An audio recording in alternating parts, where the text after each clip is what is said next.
জাহাঙ্গীরনগর বিশ্ববিদ্যালয়ে কেন্দ্রীয় শিক্ষার্থী সংসদ নির্বাচনে অনিয়ম ও অসঙ্গতির অভিযোগ তুলে পুনর্নির্বাচনের দাবি জানিয়েছে ছাত্রদল সমর্থিত প্যানেল।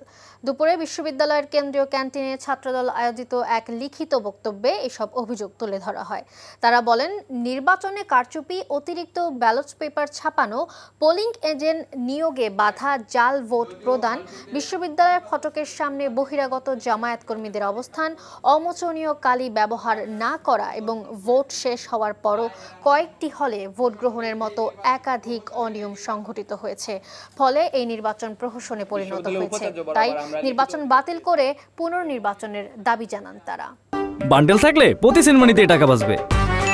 বিকাশ সেনমানি বান্ডেল কিনে জিতুন প্রতি লেনদেনে।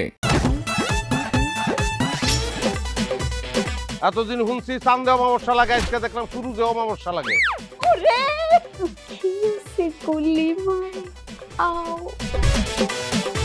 আপনার নামটা? আমার নাম লাবণ্য। এটা ধরেন। এইটা কি? সোলেমানি আংটি। ভয় পেলে নাকি সিরিয়াস? দুটা খেজুর কাটা নিয়ে চক্ষু দুইটা উঠানো হইলে আমারে দান করে দিন। কারো পৌষ মাস আর কারো সর্বনাশ। নাই রে নাই, আমার বাপে নাই। এই হারামজাদা, হাতে কি গ্রামের মাসে তোর আটকা জলিল কর। আমার ঘরে তিনটা বউ এতিম হয়ে যেতাম। বস্তালা আবার ঢুকা। এই